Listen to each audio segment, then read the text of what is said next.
हिंदी साहित्य को समकालीन लेखक जो अपनी लेखनी से समृद्ध कर रहे हैं, नीरजा हेमेंद्र जी उनमें से एक हैं। आज प्रस्तुत है उनकी कहानी बित्ते भर की छोकरी। मेरी ज़ुबानी। मैं हूँ सीमा सिंह। अरे ओ बिटिया, तनिक बाहर आओ। अपनी 2 बकरियों को चराकर वापस लौटा है झकरी। इस समय दोपहर के 12 बज रहे हैं। बाहर धूप बहुत तीखी है। घर के दालान में बकरियों को बांधकर अपनी 8 वर्षीय बेटी सोनम को आवाज़ लगाई। आ रहे हैं बापू, 2 सेकंड ठहरो, कहती हुई सोनम बाहर आ गई। दोनों बकरियों को पानी पिला दो और हमको भी एक लोटा पानी पीवे खातिर ले आओ, झकरी ने कहा। रुको रुको बापू, थोड़ा रुको। एक सांस में दुई दुई काम बता रहे हो। पहले बकरियन का पानी पिला दें, उसके बाद तुमको दें, ठीक है?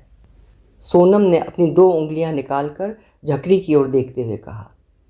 हाँ हाँ नानी, समझ गए।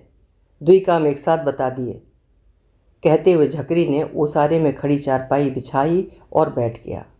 वो बिटिया सोनम की बात सुनकर मन ही में मुस्कुरा पड़ा, जैसा कि वो अक्सर उसकी बात सुनकर मुस्कुरा पड़ता है।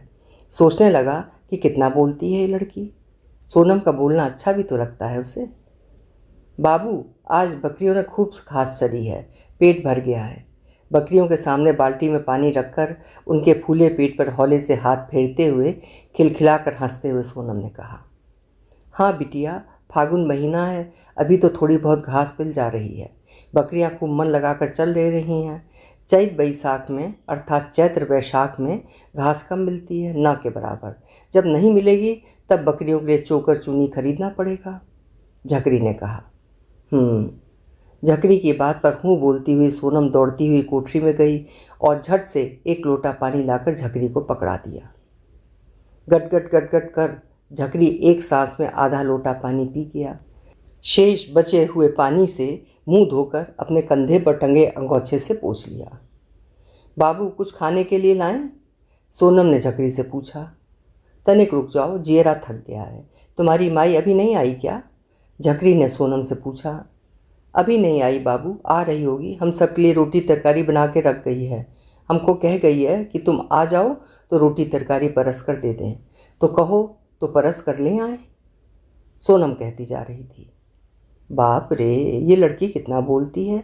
अभी कहा तो थोड़ा रुक जाओ, किंतु ये है कि भोजन के पीछे पड़ी है, झकरी मन ही मन बुदबुदाया।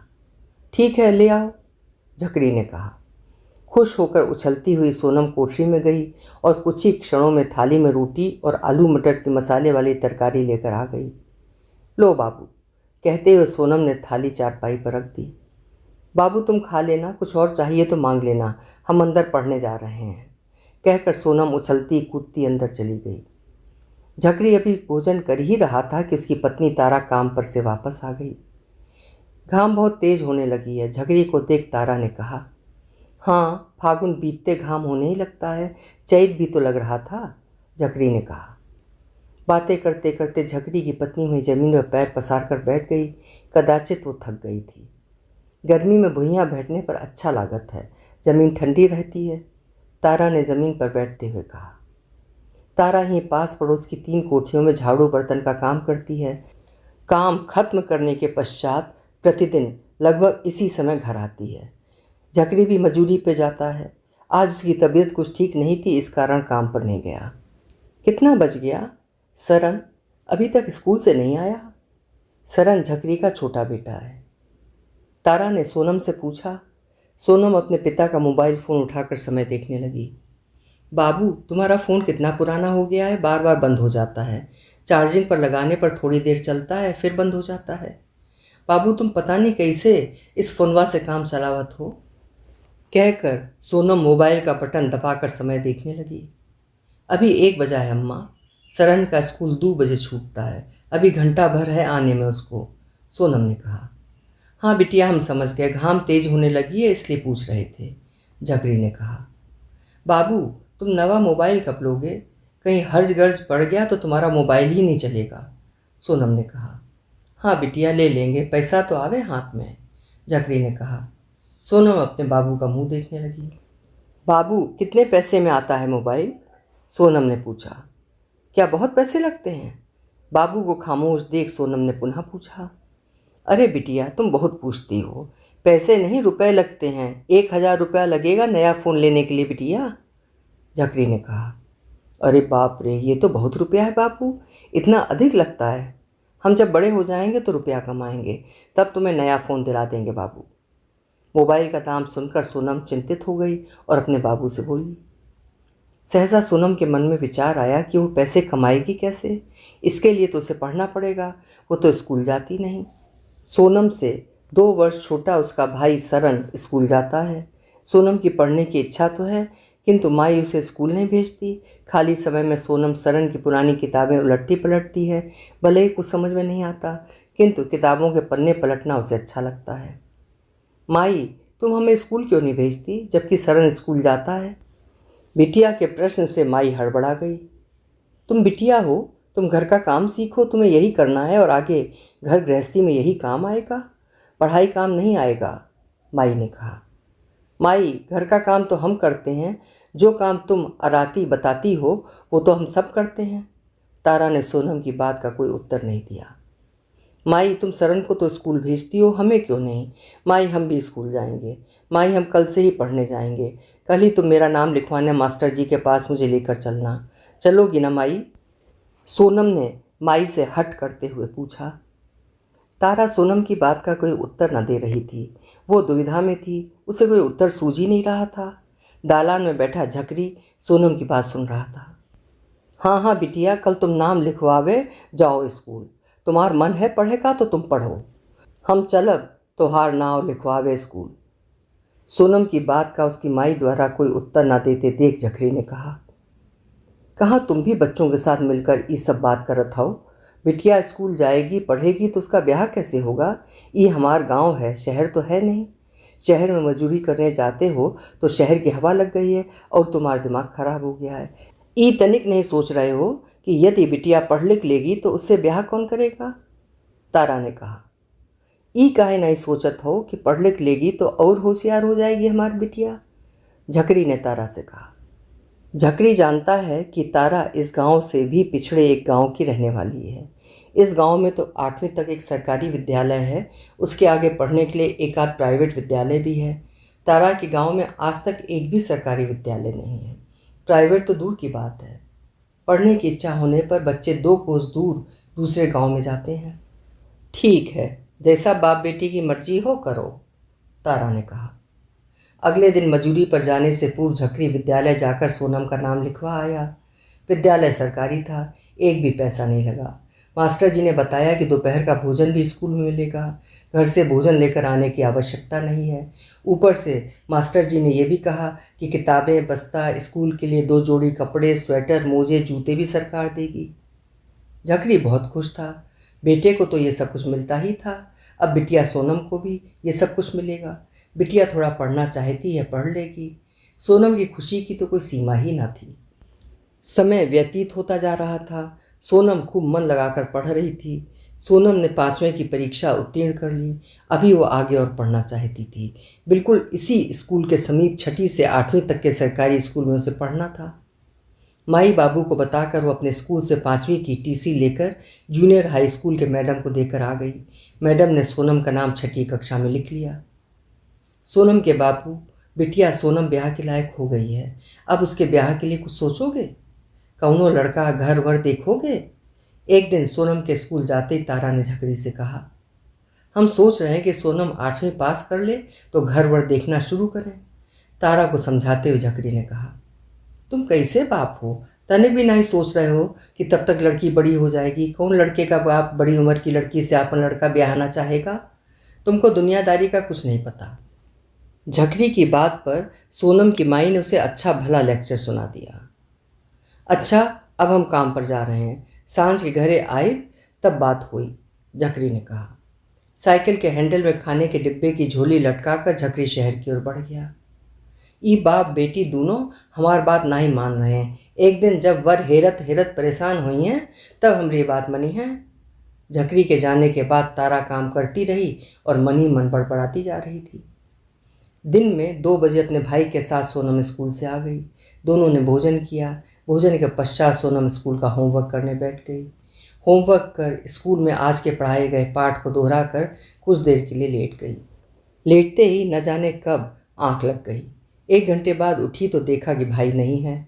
माई भी दलान में चौकी पर लेटी है। माई, सरन कहाँ है? घर में नहीं दिख रहा है। बाबू भी काम से आ रहे होंगे। सोनम ने भाई की चिंता करते हुए पूछा।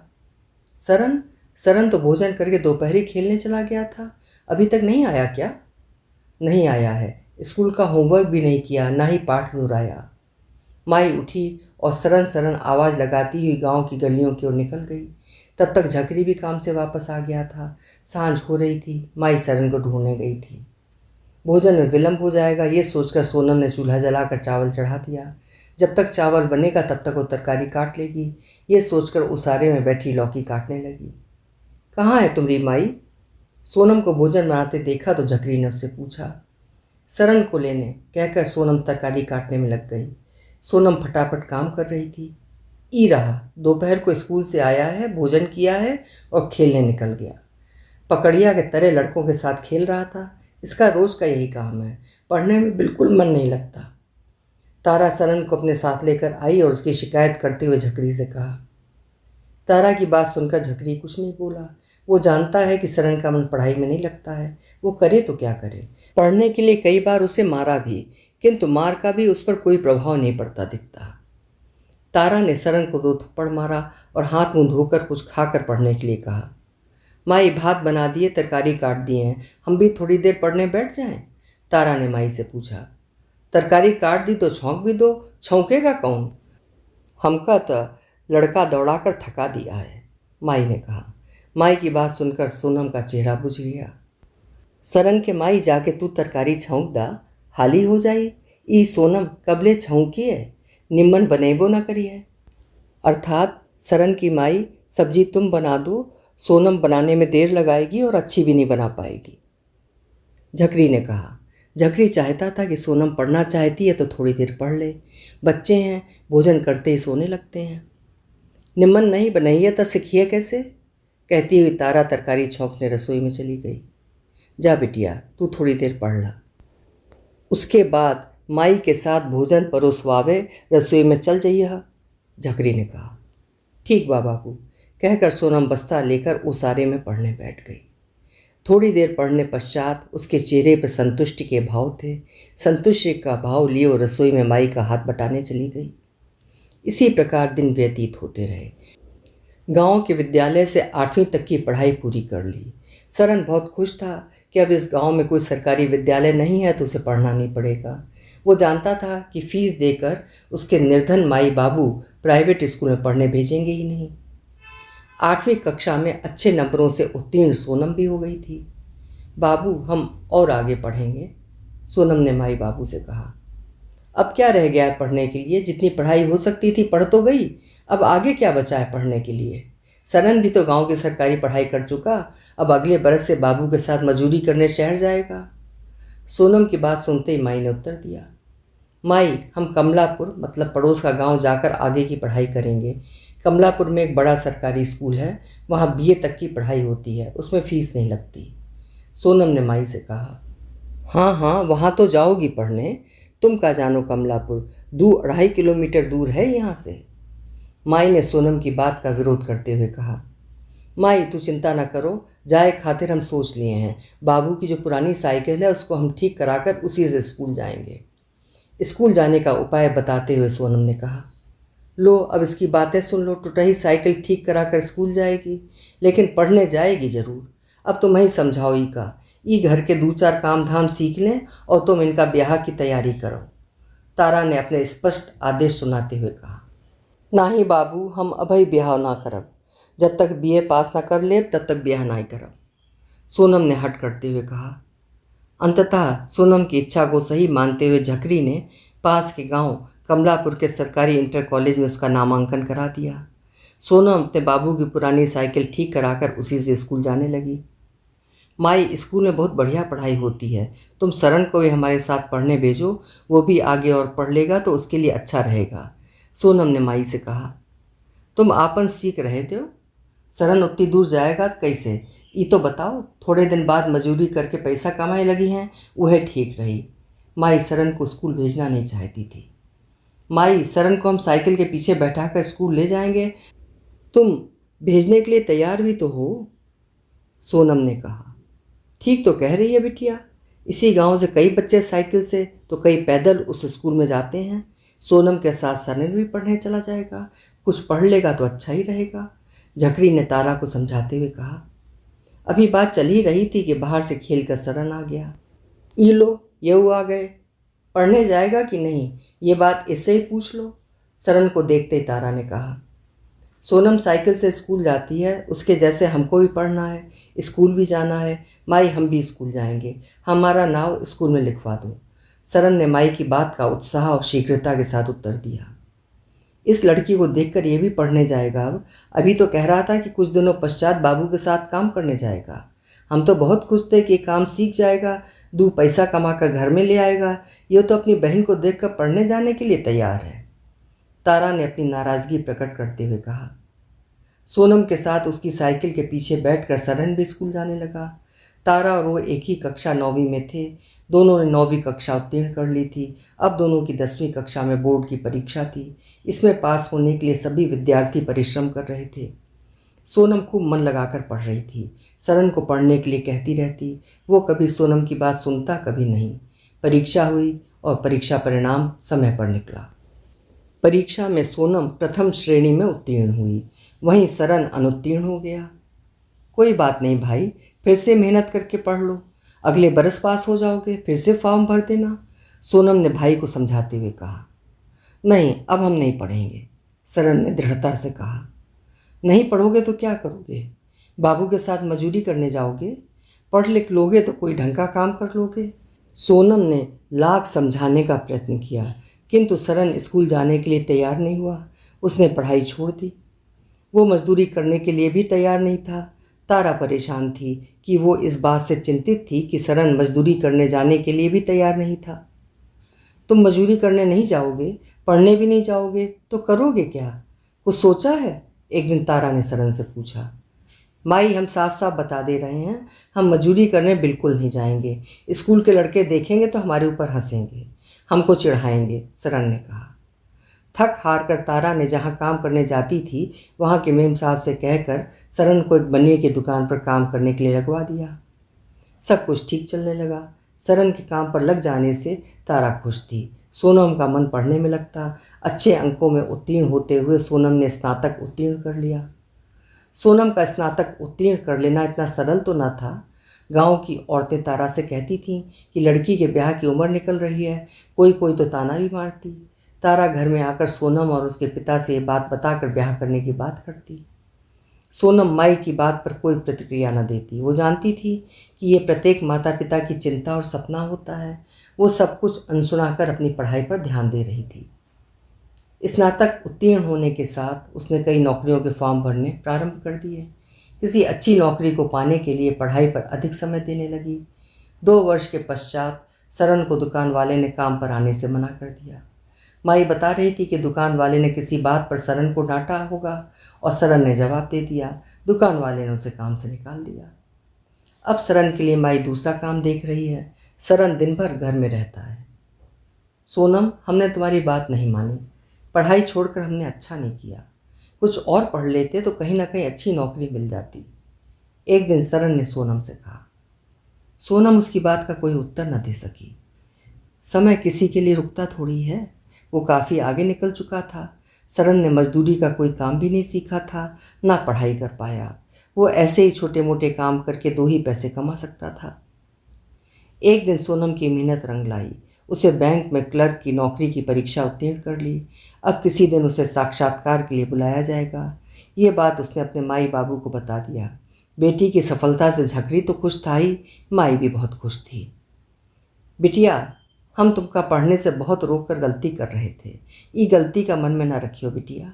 अब तो गांव में बहुत बिटिया पढ़ने जाने लगी हैं। सुना है सरकार अपन गांव में भी बड़ा स्कूल खोलेगी। गांव के सब बिटिया बेटवा बिना फीस दिए उसमें पढ़ेंगे।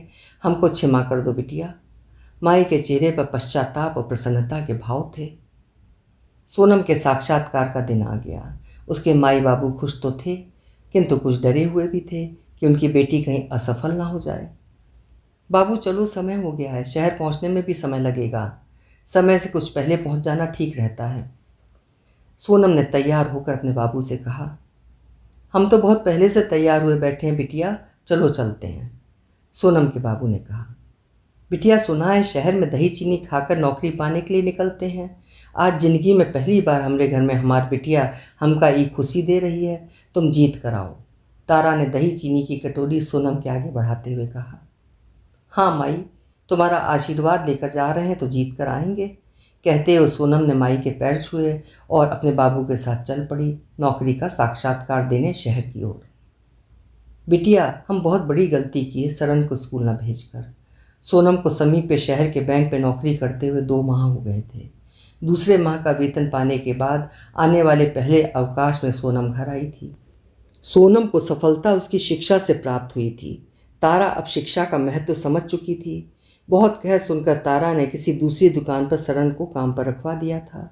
सरन का विवाह 3 बरस पहले ही तारा ने कर दिया था। उसकी एक बच्ची भी हो गई थी। झकरी की उम्र हो गई थी, वो अब काम पर कम ही जा पाता। सोनम ने भी कहा था कि माई बाबूजी अब आराम किया करें, हर माह वो घर के खर्चे के लिए पैसे भेजेगी। किंतु तारा और झकरी अपना काम थोड़ा बहुत करते रहते, जिससे और 2 पैसे घर में आते रहें।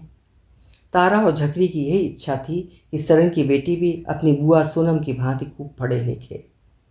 माई बाबू, आप अब घर पर रहो, घर का काम देखो और आराम करो। मेरे विवाह के लिए पैसे की और घर वर की चिंता ना करो। अपने विवाह के लिए पैसे की व्यवस्था मैं कर लूँगी। समय आने पर विवाह भी कर लूँगी। 2 दिनों के अवकाश में सोनम घर आई थी। वापस जाने से पहले अपने माई बाबू से ये बात कह दी गई। सोनम रिक्शे से स्टेशन की ओर जा रही थी, सुबह की ट्रेन से नौकरी करने शहर जाने के लिए। झकरी और तारा बहुत सारी प्यारी बातें करने वाली अपनी बित्ते भर की उस छोकरी को गर्व से गंतव्य की ओर बढ़ते हुए देख रहे थे। अभी आप सुन रहे थे बहुत ही सकारात्मक सार्थक सी कहानी बित्ते भर की छोकरी, जिसे लिखा था नीरजा हेमेंद्र जी ने। आशा है कहानी आपको पसंद आई होगी। कल फिर मिलेंगे। आपका समय शुभ हो।